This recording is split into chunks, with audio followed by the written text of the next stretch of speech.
Slow, hello, welcome back to Madrasa Kurdi, or Kurdish school. Today's lesson is going to be about the letter L, and in Kurdish we have two. These are what I'm going to show you how to read and write today. And you can pause these screens to look through them. As we go through them, I recommend you write them along with me and say the sounds out loud. This first one is how you write the beginning form of L. L.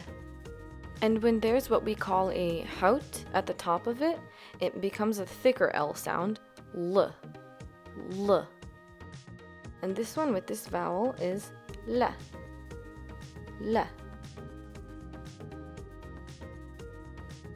This would be a thicker L, La. La.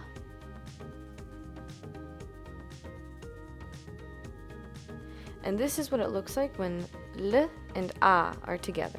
La, la. And this one would be la, la.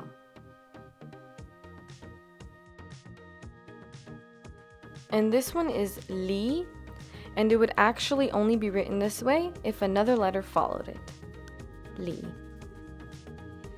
Normally, you would see it written this way if there was no letter following it.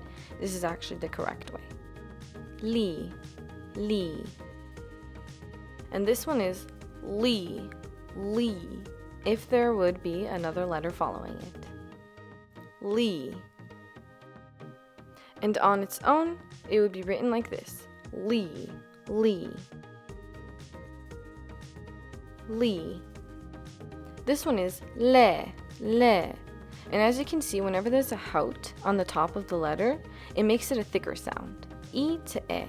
Le. And when it's actually written on its own, no letter following it, it would be written this way. Le. Le. And this one is le. Le. And it would only be written this way if another letter followed it. Le. Normally, you would see it written this way if there was no letter following it. This is actually the correct way. Le, le. This one is lu, lu. It's a short U sound. Lu. And when you add another U, it just makes the sound longer. It would be lu, lu, lu. And this is with the thicker L. This is lu, lu, lu. And when there's two of them, it's just a longer U sound. Lu, lu.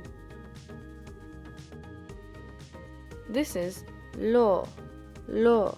And as you can see again, when there's a hout on top of the U sound, it makes it a thicker O sound. Lo.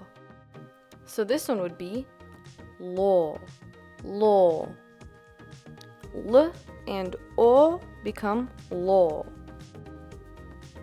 And the final thing I'm going to show you is how it's written on its own, or the end form. This is L, L.